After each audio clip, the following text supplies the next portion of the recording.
You're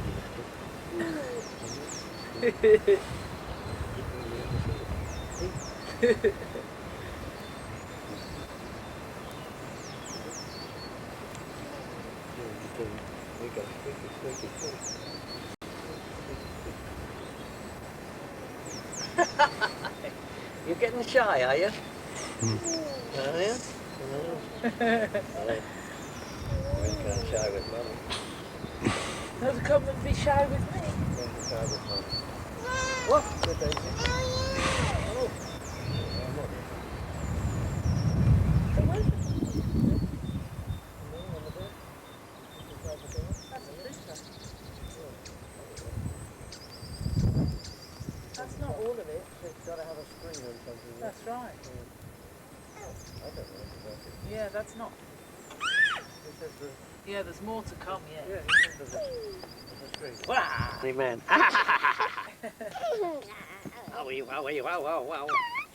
Mousy. He's got a mousy. Who's...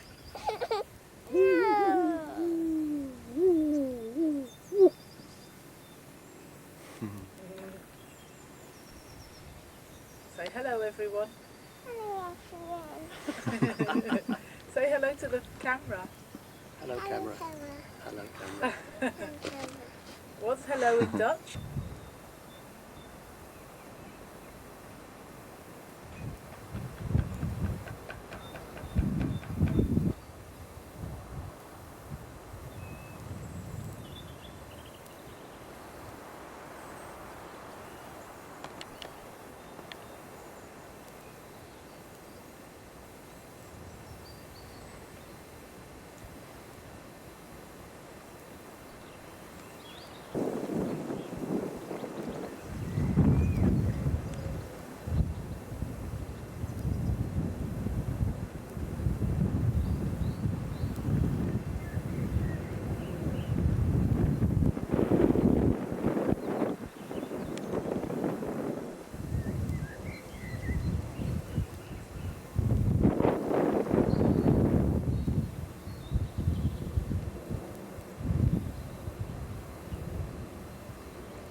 Yes.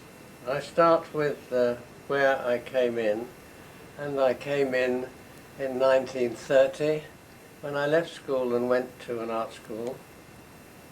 My father was an art school principal, and he believed that one had to get all the pieces of paper, all the qualifications first, and when one had done that, then it was possible to starve in an attic as an artist afterwards. So that when I went to the art school, and this is the early work which I did at the art school, we were made to do a variety of approaches. I was to be trained as a painter, and therefore my whole time was to be mainly drawing and painting and all the background to it.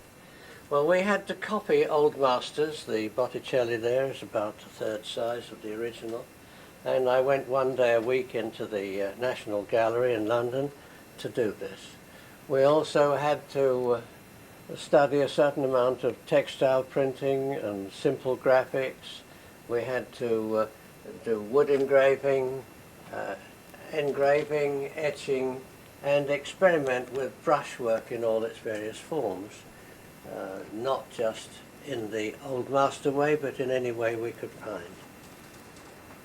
Well, this went on for a long time. I did all the things I was supposed to do. I took the ministry's exams in 4 years at the art school, and then went to the Royal College of Art in London, where I studied painting again.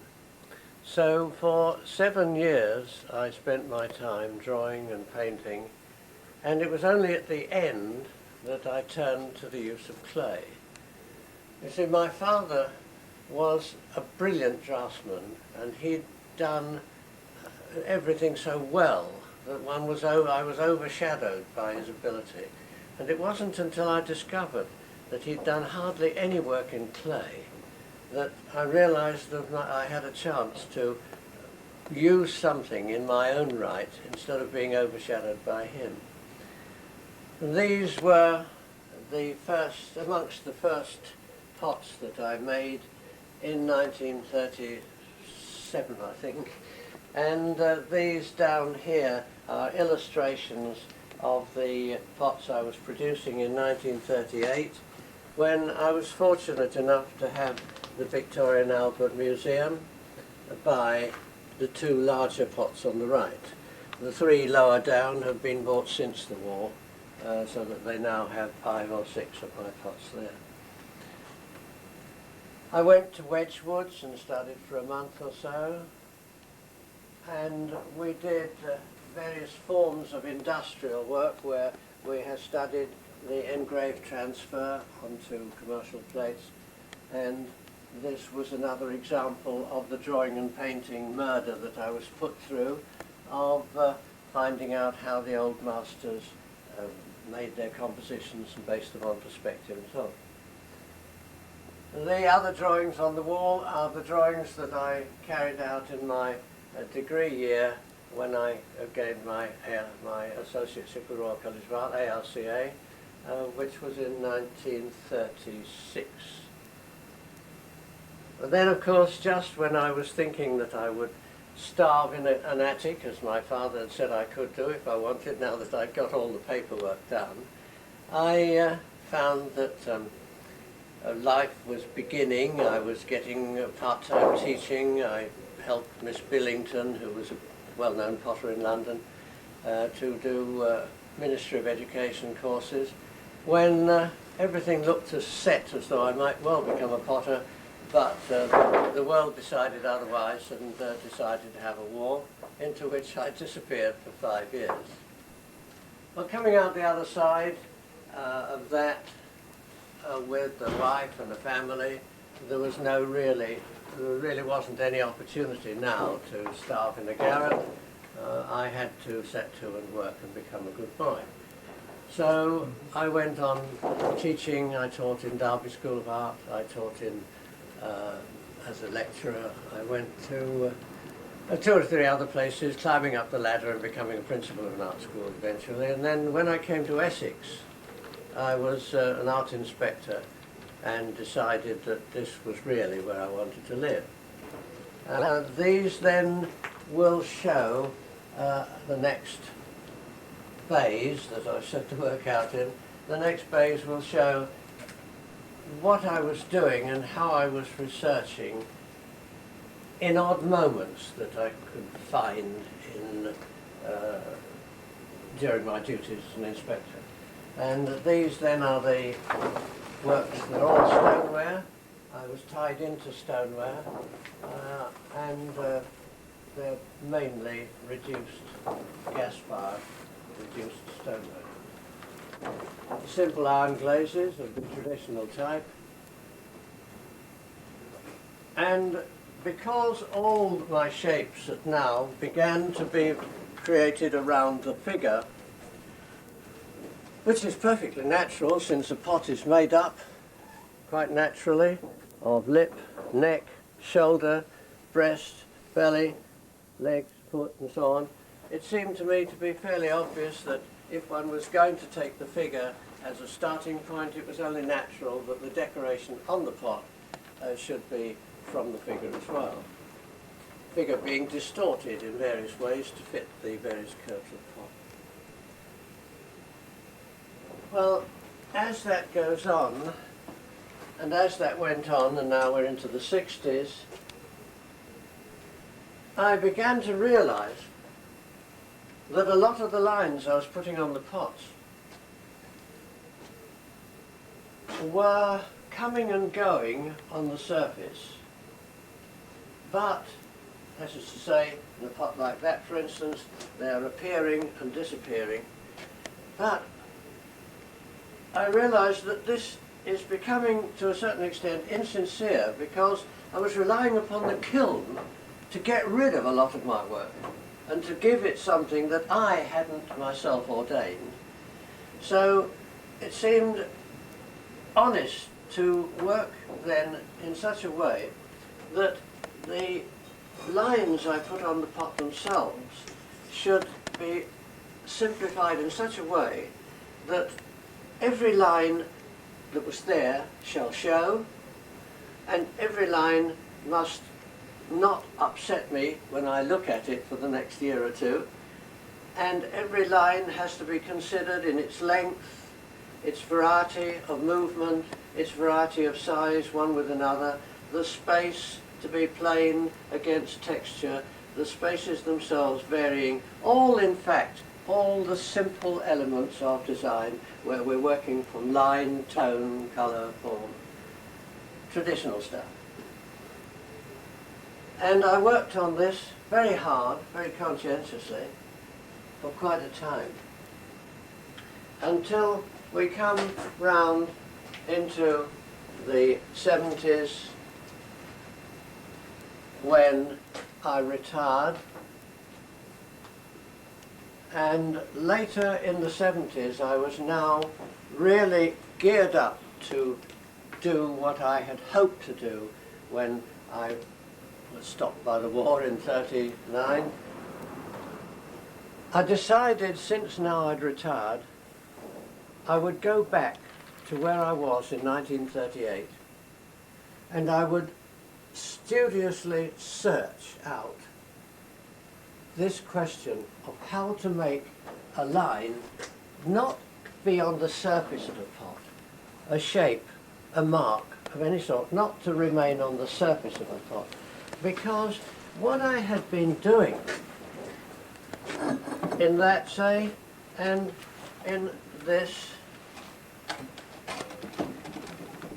had begun to make the decoration destroy or interfere with the shapes of the pot, since we begin now to look at the decoration and not the pot.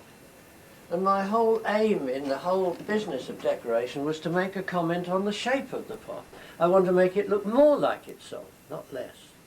And here was I now concentrating so earnestly upon the elements of design, I was forgetting all the reason for putting the decoration on the pot. So I struggled on then for the next few years, and in my last workings on this theme somewhere about 1980, the middle of the 80s. I've been working hard for 10 years on this. In the middle of the 80s, I think I began to get where I wanted to be, where the shapes began to move in and out, into and out. This is the feeling I had, and I hope others would, where the shapes begin to move in and out of the pot, rather than sitting along the surface of the pot. Now, and this is true of several, I hope, of this sort. Now, when I got to this point, in the mid-80s, I began to realize, in thinking back, that in the 60s, we had, and I was teaching, I can remember in the 60s when Carnaby Street and everything was going up, turning everything upside down, and the students were breaking into the offices and they were smashing up the casts and everything was into melting pot. I can remember that we used to say, and I said it myself, that while I have taught you to regard stoneware as having its specific classical restrictions, it must be good to the feel, it should have a strong lip, it must have a foot, it must work in these greys, these grey, quiet tones. Iron is the basis of most of it. While it has all these things that you should do, inverted commas, at the same time, having taught you this, I now want you to say, this is what he says. Now I'm going to turn it upside down and I'm going to do everything the opposite way. And I can also remember the rather superior feeling inside myself where I was so secure that I said to myself, they'll find out. They'll come back to the fold. They'll see there's no point in it all. And as such, I turned my back upon a wonderful opportunity. At this point, realizing that I'd never done this myself, I told others what to do, but I'd never done it myself. At this point I thought, right, I will turn things upside down. I will no longer work in the flat, in the round. I'll work in the flat. I will no longer have nice, rich feeling edges. I will let the clay spin in my fingers until it tears away. I will cut it. I'll scrape it and scratch it. I'll put metal with it. And I realized, I can distinctly remember the moment when I actually threw that particular part, raising the wall and then put it in and then my fingers here. I can remember as I stopped looking and thinking, I'll hang on until it tears, and I made myself hang on until it tore, which was foreign to all that I'd done before. And as it tore, and I stepped back and I looked at it, I thought, Jesus, look at that wonderful edge. I couldn't have drawn that if I'd wanted. And from that moment onwards, I realized that there was a whole new ball game. So I've added fiberglass, I've put ball bearings in, nuts, bolts, broken metals. I've scratched it and dented it and cut it and done all the things that I was not allowed to do there. I've had a ball. I went on for about 5 years just doing all this non-stoneware, non-traditional stoneware. It is stoneware. I took a flat sheet of clay, pushed a piece of wood in it, yanked them up until they broke and tore, pushed them around one another, left all the edges as they came out of under the rolling pin or the slabber. And it was great. And I've gone on through that, putting on metal, experimenting with glazes that are not supposed to crawl, I made them crawl. Glazes that shouldn't crack, I cracked them.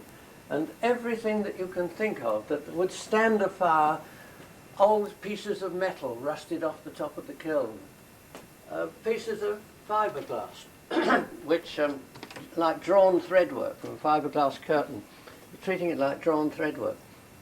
Then immersing it into a form of glaze that would hold the fibre from melting out and getting the right temperature, of course. Overlaid it in place, all wet. And the theme all through is just the same theme. It is earth, air, fire and water. And this theme runs through everything that I did in the whole of that period. Heavy, weighty. They gave me, in the end, they helped me to break down my hip, and I had to have a hip operation, but it was great. I wanted to make them bigger, but my kiln wasn't bigger. I knew also I couldn't handle them. They're too heavy to make to 3 feet. I haven't got a tunnel kiln, so I could never have handled them. But I wanted to go on with the flat. And at this point, I knew I'd been trained as a painter. I heard also, through all my administrative world, that there was a certain stupid fight going on in the art world about crafts people being inferior people to fine art people. And this craft and fine art war seemed to me to be so phony, because I went from the fine art, namely the painting school in the Royal College of Art. For a last year I went into the pottery department in the Royal College of Art, and the ambience, the atmosphere was exactly the same in both. I wasn't conscious of having changed anything when I went from one school to the other. They were both in the Royal College of Art. We were all artists, and we all thought in terms of the work we were doing, not the status quality of anyone. It just didn't occur. The ambience was the same. And the teacher who takes credit for that, who isn't given enough credit for it, is State Murray. S-T-A-I-T-E, State Murray. And State Murray was a lousy teacher. He didn't teach us a blooming thing. But he gave us an attitude. He didn't teach us any of the craft, but he gave us an attitude of mind, and how he did it is a mystery to me to this day. And the attitude of mind was that our work, our clay work, belonged as much in the sculpture and painting world as did anything else. So with this in mind, I thought perhaps I will try and bridge the gap that there seems to be coming between the ceramist, potter, and the painter. And it took me a couple of years, but I evolved a ceramic material, a clay-based ceramic material. There it is, a fired flat sheet mounted on a piece of hardboard, fired flat sheet. And these are things like ceramic paper, ceramic blanket, all the ceramic things that have come into being in recent years, partly for the nose cone of things that have been to the moon, I believe, and back, but also for the purpose of making kilns and making furnaces. And I've used these materials and turned them into art materials and gone on with my theme of anything goes that will stand the kiln, whether it be metal or ceramic thread or blanket or paper and all those things. And it is all ceramic. And they're all based upon glaze, glass, clay, the process of taking flux and silica and creating a melt. And the theme really is one of Alice in Wonderland. You take a flux in one hand, and you take silica and alumina in the other hand, and as did Alice. And as you wish to raise the temperature, you use your, say, your right hand with the alumina and silica in, and you increase that. And if you wish to lower it, you use the flux that's in the other hand And with these 2 bits of mushroom, all these are created to make a melt. And they are ceramic. And that's the reason I will explain my forthright underlining of this in a minute. But I can't underline sufficiently, and this is just board. This is the ceramic part. Again, all the potentials of the ceramist, of the potter, are exploited. That is to say, colour, crazing, crackling, dipping, spraying, and slowly you can see what's coming. Brushing, dragging, palette knifing, and where do we stop? We're now into painting, aren't we? So that we've got all the materials, no, all the potential, not materials, what's the word? Tools, all the tools of the painter, all the tools of the potter, all the potential of the kiln, and yet we can paint, if you like to use the word, or we can use all the knifing, running, dragging, spraying, dipping, and so on that the painter can use. And we've got all the crawling and crazing and bubbling and all the rest of it that the potter has. And all these are exploiting this, where you're taking a craze to its extreme and then filling it afterwards, refiring and so on. Some of them are fired up to 1100, but every one is fired several times, sometimes as many as 4 and 5 times, right down to perhaps a temperature of 850 to 900.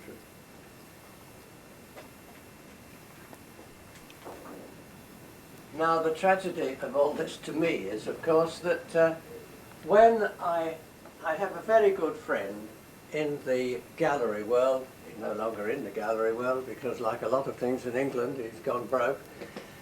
But Anatole Orient came, as usual, to see my work as soon as I'd got this around. And he came and looked at it, and he walked up and down, and he made 1 or 2 of the right noises, but I could see he was not happy. And when he looked closely and did attempt to touch a little bit and then step back and still look with a sort of frown on his face, I said, "What's the matter, Anatole?" He said, "Well, Bob, you know I'd give you a show. I'll give you a show of these if you wish, but all the people that I sell to come to buy pots.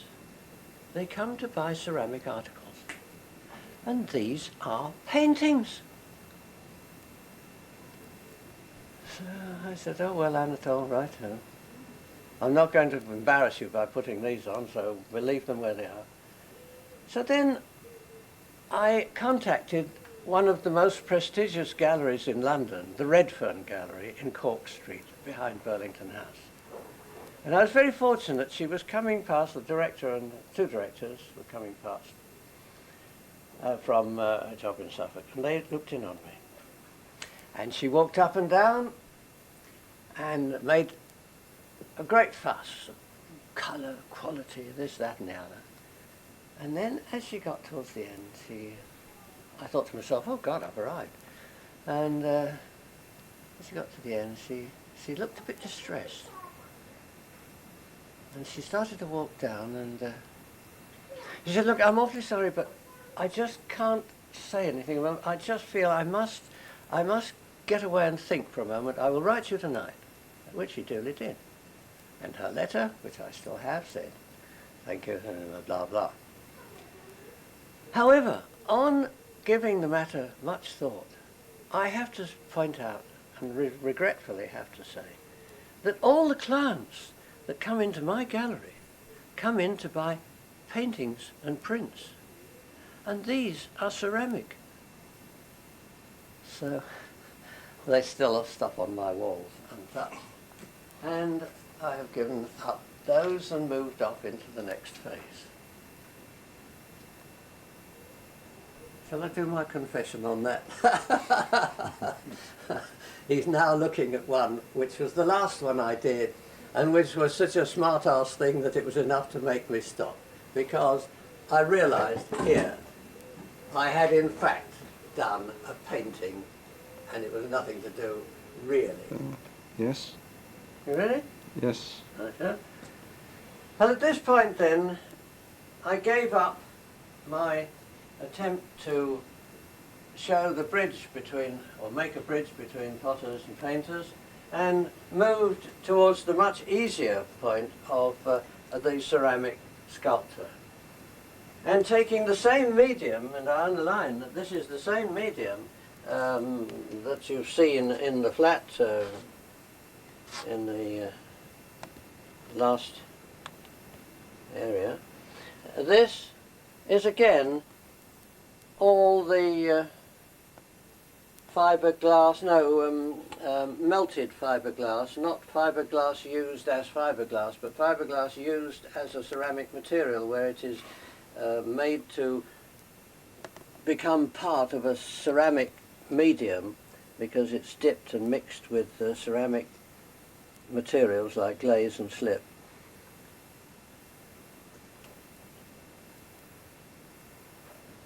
And that and its fellow over there were the two that I did at the same time, and they were followed by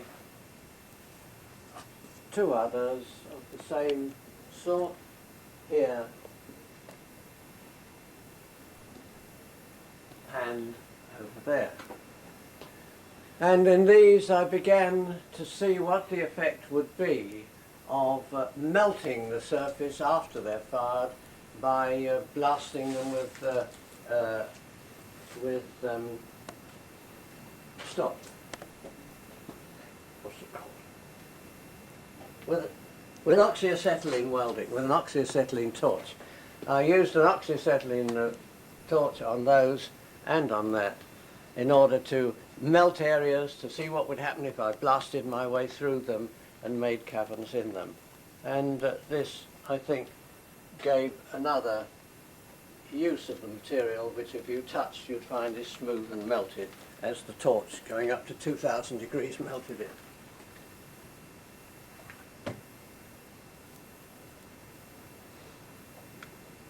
After that, I became absolutely engrossed in the manner in which things grow with a twist. All the natural objects, all the natural forms that you see growing outside, from grass through onions, through trees and the tree trunks and everything, they all grow with a twist. And this twist I was attempting to put into, and these were the first ones, there, and there, and there, and here, and they were again thought of rather as ceramic surfaces, though they were perhaps sculptural in their final form. And I felt that they were a bit too flat to justify the in the round quality I wanted them to have. And so I did another series where this and this and that one and that one rather filled out the spaces.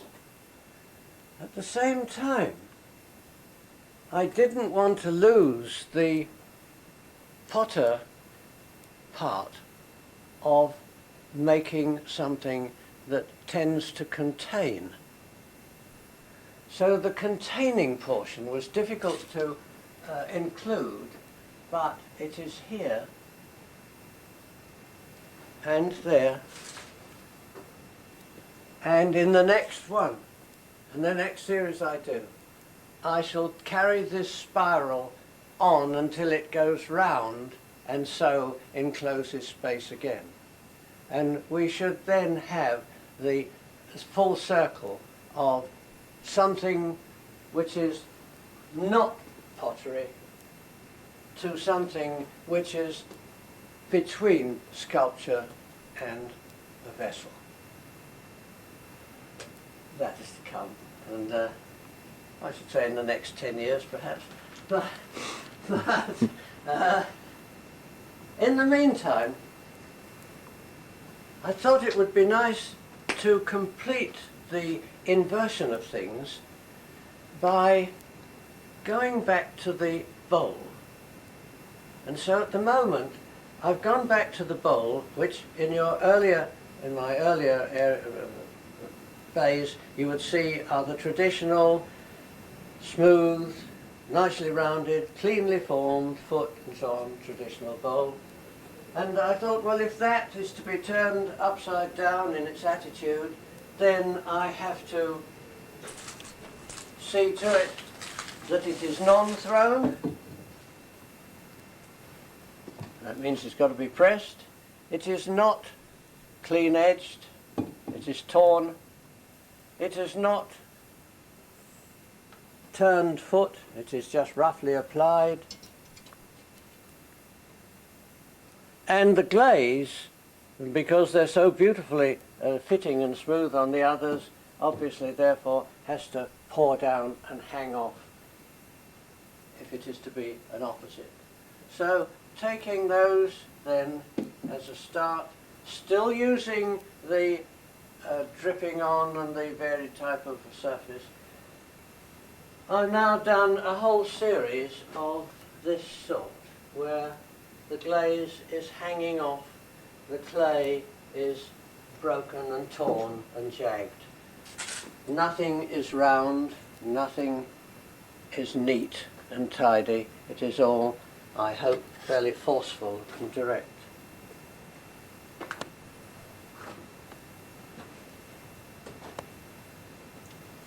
Perhaps something like this is a fair example of the manner in which the potter can play with his surfaces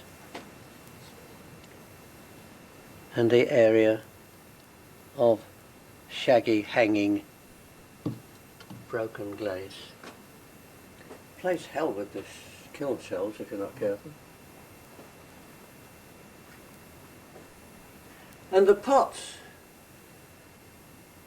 themselves, I'm now trying to change from the smoothie over there to this rougher form and to bring up colour of the sorts that I've been using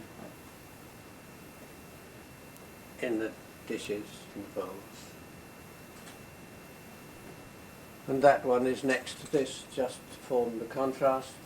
And yet I felt there was still a link between that and the sculpture, rightly or wrong. The thing that I like about these is showing them with those, because however different they may be, they're still the same in so many ways. And this is a theme taken from one of the paintings, if you call them the panels, a theme taken from the panels. It's also taken from Omar Khayyam. I think it runs, awake, rise, awake for morning into the bowl of night has flung the stone that puts the sun to flight, the moon to flight. The moon casts the news of light and the circle of Sultan's turret in the news of light or something.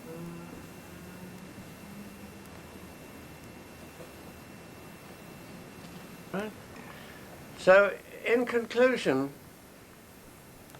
I have to say that I have shown you probably 200 pieces, and in the store there's another 300 or 400, and these have mostly been produced in the past 20 years.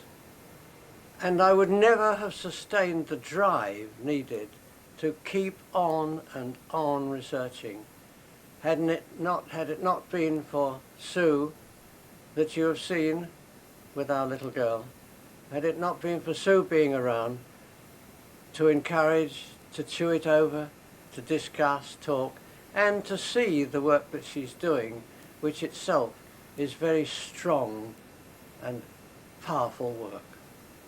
Thank you.